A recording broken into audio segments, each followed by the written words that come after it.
NBA totals for Friday. We're back at it today after another bumpy day, going 1-2 yesterday.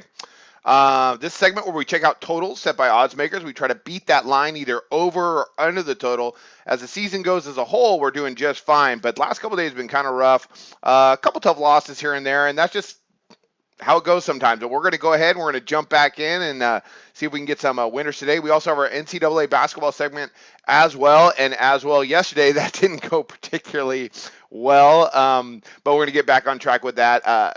We just got to keep going. It's a long season. We're not even at the All-Star break for the NBA, so a lot of really, really good games today. Ton of totals, a lot of high totals, and we're going to go ahead. We're going to start breaking some games down. Don't forget SBRpicks.com, sportsbook review, sign-up bonuses, blacklist, all that good stuff. So be sure to check out our website, YouTube channel, and right now this is Facebook. So we're doing this live on Facebook. Again, this is live, so if I mess up here and there, as I've mentioned before, you guys have to be a little bit forgiving on me, and I do appreciate that. But I definitely have not been doing very well the last couple of days. Definitely not perfect. It doesn't make me the worst handicapper in the world. It just makes me on a little bit of a slump, and that happens to everybody, as you guys well know. And that's okay. So we're going to bounce back today. All right. There, we're getting into it right now. Okay. Let's look at some totals. A ton of games today. We'll also look at the spreads. At least yesterday, I will say this. I did call San Antonio. So I said that was my play of the day. So that won. So I was happy about that. But, man, just some of those games, it's just bananas the way the totals been. A lot of overs, at least recently. But, that's okay. Odds makers. Two things are going to happen. First, odds makers, well, one or the other. Either odds makers are going to start adjusting the lines, or teams are actually going to start playing some defense. It's going to be one or the other. All right, here we go. First one up, Portland and Philadelphia. One of the quick notes, sorry, I got to say this. Every single line has gone up today, except for one game, and we'll take the under on that game. Every single line, every single game, the line has gone up since the opening lines. I think that's fantastic. That's just, I really, that sort of stuff, I don't know about you guys, but that sort of stuff really interests me. We got 1, 2, 3, 4, 5, 6, 7, 8, 9 games today, and 8 of those games, the line has gone from the starting point, it's gone up. I'm wrong. Toronto and Charlotte stay the same. It's, well, half point here and there. But for the most part, all the games have gone up. That doesn't mean they're all going to go over. I can see why people want to bet the over because that's kind of been the trend lately. All right. Sorry. Here we go. Portland and Philadelphia. Started out at 209.5. It's now at 210, and we're going over. I'm going over this play because this line actually looks a little bit off. I'm looking for Portland, who could not score a bucket in their last matchup, and I believe that was versus Charlotte. I look for them to really, really bounce back this game. Yeah, they scored 85 points versus Charlotte, but that's a good Portland offense with Lillard and McCollum. I mean, great backcourt, and they could score. This 210 actually starts to make some sense. The most interesting part about this line, I'll get some statistics here in a second, but I do definitely like the over. When we look at Philadelphia, very interesting recently, who's the hottest team in the NBA right now besides the Warriors? The Sixers. 1, 2, 3, 4, 5, 6, 7. They've won 7 out of their last 9 games, the Sixers. But they did catch both Milwaukee, their last 2 wins against pretty good teams. They did catch both Milwaukee and Toronto off back-to-backs on the second leg of back-to-back while they were off arrest. At least I think they were off. I know they were off arrest against Toronto. At least I think so. I'll have to double-check that. But those 2 teams came into Philadelphia off the second leg off of back-to-back, and they won. I don't think they win tonight, actually. I kind of like Portland. Okay, so that being said about how hot Philadelphia has been, they've only gone over the total 5 of their last 20 games. They are 15-5 on the under in their last 20 games. No, there's a push in there. Sorry, they're 14-5. That's incredible. Now they face a Portland team tonight. Now we're going to break down some stats. Philadelphia has been really good defensively for them. They're still ranked in the middle league. They're definitely not anywhere lights out or anything like that. But you're talking about a Portland team. This is a little bit what you might call a gambling shock. I've heard that term before by some people more intelligent than me, where a team like Portland that scores 85 points, it can really, really score. Now they're going to come in. I think they're going to light it up. I think they're going to put up over 110. But Portland's averaging 107.4 points per game. And their offensive statistics are fine. They're right in the middle of the league in 3-point shooting percentage, 35.8%. Shooting efficiency, effective field goal percentage, 11th. Shooting efficiency, 13th. Shooting percentage overall, 13th. Tempo, they're 11th in the league at 86.4 attempts per game. They average 39.4 field goals made per game. That ranks 11th. I mean, you're talking about a team that's one of the best scoring teams in basketball. They're not that great on the road. At home, like I mentioned the other night versus Charlotte, I would have felt a lot better about the play if it was in Portland. That being said, this is a team that could score. Philadelphia, defensively, they've been playing great, but they're still, about the middle of the league. They're in the middle of the league in attempts, about the middle of the league in field goals made per game. They picked some things up on the, as far as their defensive percentage, but it's still allowing 45% from the floor, which ranks about the middle of the league. They've tried to slow the tempo a little bit, but not enough. They still go pretty fast. They could score a little bit. Right now they're averaging just 99.3 points per game, but they are at home. And the good thing for Philadelphia is they're facing a Portland team that's not been good defensively. Right now, Portland, they rank 24th in the league in opponent shooting efficiency, and they rank 22nd in opponent effective field goal percentage. How can this comment get use years back performances when they? Yeah, no, I totally agree with you. I'm not going back. Well, the only reason I go back years, I always make sure, are the coaches the same? So, for example, we got Brown and Stotts tonight. Well, they're two different leagues. Let's forget about that. But when I look at the two teams, like with Houston and Golden State tonight, really difficult to judge. You can't really go back years. You can do it as something like kind of fun to look at. But D'Antoni didn't coach at Houston. So you have to take that into consideration. I completely agree with you on that subject. I go back years as far as over and unders, just kind of as a note. But as far as, when the coaches and the players are different, I totally agree with you. No, you're 100% correct. We can talk about that more in a sec. Let me continue with my totals, but that's very, very good point. Yeah, absolutely. No. I don't do my handicapping off. I mean, seriously, let's look at Memphis. Right now, Fitzdale is the head coach. He came over from Miami, coached with Spoelstra. He's way different than Jaeger. That's going to be a play, actually, here in a little bit. And prior to Jaeger, they had, Lionel Hollins. Both of them are really defensive-minded coaches that went really slow. That's a great question, Jeff. But you have two different. So now Memphis, you've noticed this year, their scoring has increased a little bit. Now Jaeger's over at Sacramento, and they're, it changes from time to time too, depending on personnel. Let's look at Indiana real quick, and then I'll digress and I'll get back to my totals. But Frank Vogel, he had that team with Roy Hibbert, David West, a team that was really slow, that grinded you out defensively 3 seasons ago. Even with Paul George, next season they lose some guys, completely revamped. They space and pace. Vogel completely changed his mentality, and he spread the floor, and they started shooting threes. So, you have to take that in consideration as well. No, you're right. Yeah, going years and years back, I never got that myself. So I'll try to be I'll try to have more clarity about that as we talk about that. But questions like that I think are great. That's excellent. Thank you for the feedback. All right, let's continue. So Portland, Philadelphia over the total. I think they get there tonight. Philadelphia is not a great defensive team. Portland's a poor defensive team. This is going to get up and down. I think they both could score. Look for them to get there. Yeah, that's true about the colleges. And I usually mention that in my videos. But sometimes that changes. You got look at Oklahoma State this year. Underwood came over from Stephen F. Austin. Now Oklahoma State gets up and down the floor. Crazy. So just per mention. Yeah, you got to know that stuff. Coaches are very, very, it's very important to know the coaches in college. In the NBA, not so much. Not so much. It mostly depends on the personnel. Some schemes and stuff like that. How do they kind of like the flow of the game? All right, sorry. Let's get back.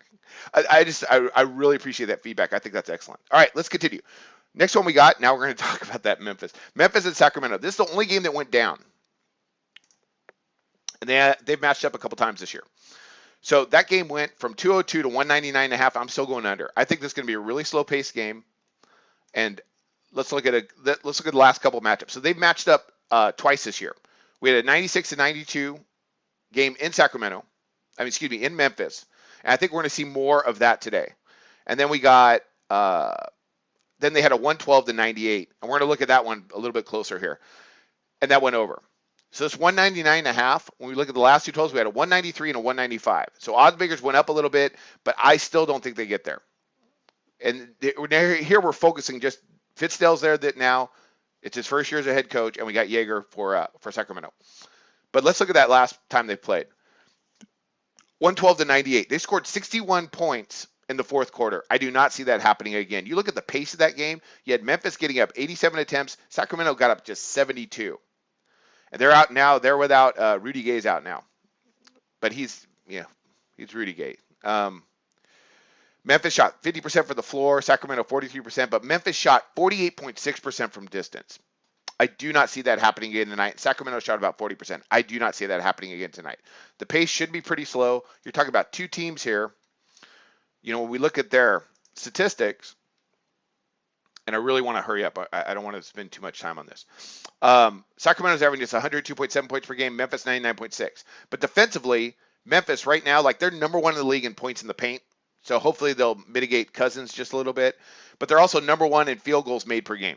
That's a good Memphis defense. So despite the fact, here's an interesting point, Jeff. So despite the fact that they switched coaches, the personnel is the same. You got Randolph, you got Gasol, you got Conley, Tony Allen, guy can't shoot, plays great D. That sort of stuff, they still have the same personnel, so the coach didn't go in and tweak too much. Little bit better offensive efficiency. Just a touch though, but not that great. I mean, they're shooting just 42.6% for the field. That ranks last in the league. Their tempo is a little bit faster. Last year they were one of the bottom 3. Now they're in the bottom 10. So that's interesting.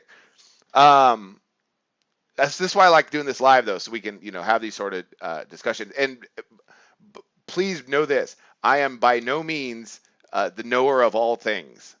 That's for sure. I'll make mistakes all the time. So, anyways, and I'm going to talk about that Warriors game. Actually, that's going to be my next one up. All right, Memphis and Sacramento. You're talking about two teams don't score a lot, focus on defense. Sacramento defensively has not been very good, but their tempo is really slow. So I'm going to go in, and the line's gone down. The only game in which the line's gone down. So you got to kind of take that in consideration. I don't worry about line movement so much because that, unless there's big movement somewhere, then you really kind of want to either dig into it more or stay off of it. People have opinions on that. Is the line moving a lot and then they're going to go the other way? There's a steam move, or is it moving a lot because the sharps are all over it? You have to really kind of break it. I say break it down yourself. That's why we're here. All right.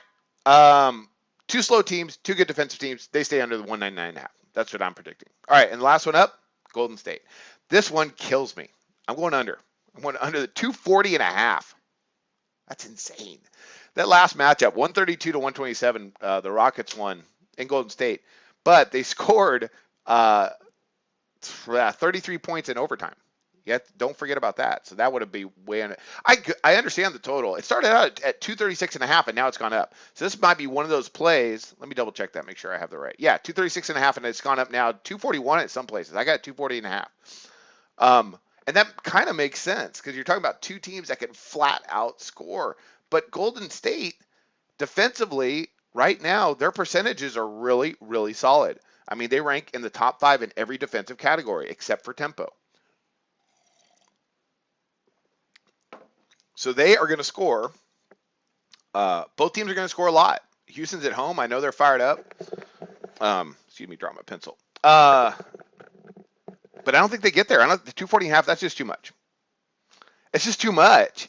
So I'm going to go under, and if they go over, I'm just going to be well played. Excellent. I mean, where's the defense this year? Come on, coaches, pick it up. Things will start getting adjusted. Like I said, either the line makers are going to start making the lines a lot higher. We've seen lines this year that we've never seen before. Okay. Now, although we did talk about how it's different between coaches and personnel, still, that's got to be noted. Since when you see a game that's at 215 between two teams, and since 2003, that's never been the total. It's always been under that. That's something you really need to take note of, even though there's been different coaches and different players. It's still a fantastic fact. I mean, of course, there's different players and different, but still, it's about, okay, Jeff, it's not about the players and the coaches. It's about the odds makers where they set the line. That's what I want to jump on. So if something set at 215, but for 15 years we haven't seen a line this high, that's got to kind of give you a little bit of pause, at least to look at the game. Okay. All right, so let's recap that. We'll talk about some spreads, and we'll move on with our days. Great feedback today, guys. Thanks. I appreciate it. I had a rough day yesterday for handicap. I had a rough day handicapping overall. I mean, my NCAA picks, I had, just on a personal note, I had USC getting the points. They made a run. They're down 3. Arizona has the ball. Clock's ticking down. Guy jacks one up, banks it in for a 3, and they ended up, covering it. That sort of stuff. You're like, come on. All right. Yeah. No, I hear you, man. I know. I miss those days too. I miss those days when when the guys actually played. It's just it's a different era. It's a different NBA. It's that flow. But you watch the Spurs still do it. The Spurs still play great defense, and they did a nice job against Denver. They went over the total, but just barely. Just kind of just kind of got over it, and that's just the way it goes sometimes. Okay, sorry. Let's go ahead and let's look at some spreads here. All right, so Toronto, Charlotte, that's about a pick. I have no opinion on that game. I like Portland tonight. That's now at -2. I think Portland, that's a bounce back game for them, and I know we're all wanting to trust the process with Philadelphia. They're still not there, and Portland's better than Philadelphia. So I'm going to take them, and if Philadelphia wins, great for the Sixers. I miss the old days of the Sixers with Julius Erving and Mo Cheeks and those guys. Okay, but I'm going to take Portland. Milwaukee and Orlando, I kind of like the Magic there, even though Fournier is still out, getting the points. Milwaukee, they look bad at Houston. They could not knock down a shot. Houston went on like an 18-0 run. And I was watching that game. Milwaukee had a lot of open shots. Warriors aren't going to miss those. They're not going to miss those. Milwaukee missed them. I kind of like Orlando getting the points. I think Atlanta really handles business against Chicago. I think they win that game by double digits. Because they also had a really bad game in Detroit. That's going to be a bounce back game for them. I can't put my finger on Chicago. And I think that's it. And I like the Lakers. I think the Lakers get it done versus Indiana. Even though Indiana had a tremendous comeback versus Sacramento. That was absolutely amazing. But I like the Lakers tonight. So I'm more of a getting the points sort of guy, except for that Atlanta game. Okay. That's it. All right, let's recap our totals. And then I'll go ahead and I'll look at some comments real quick, and we'll get out of here. So we got Portland, Philadelphia over the 210, Memphis and Sacramento under the 199.5, and Golden State, Houston under, much to my chagrin, under the 240.5. And there's some other interesting games out there, but right now I'm not going to really talk about them. I might jump on a couple later, but for this segment right now, those are our 3. Okay, let's look at some comments here. On the Raptors game, well, Charlotte I thought looked really good against Portland. Excuse me. Who did they play? They smashed on no, did they smash? Not Portland. Hold on a sec, guys. Give me 1 second. That Toronto and Charlotte game. Let me look at Charlotte real quick here. I like Steve Clifford. I think he's a heck of a coach because he's a Stan Van Gundy guy. Yeah, Portland. They smashed them 107-85. They're at home, which is a good spot for them, and I don't like Toronto. I don't know what Toronto's identity is. But Toronto also, they just lost to Philadelphia, so they might come in and play their guts out. That's a great matchup. I would totally stay off that game. That game should go down to the wire. No leans on that one. If I gun to my head, I take Charlotte because they're at home, and that's a good Charlotte team. So there's that one. Will the Raptors win? Yeah, I know what you're saying, but that was second leg off a back-to-back. You got to give them, you got to give them some. You have to, I don't know, let it go a little bit because Philadelphia's been playing great, and they just caught the Raptors in a perfect spot. Well, yeah. Do I get compensated for? Yeah, it's kind of a job. Yeah. That's a good question. No, that's okay. I don't mind answering it. I think it makes sense. But I do, I'm into the handicapping business.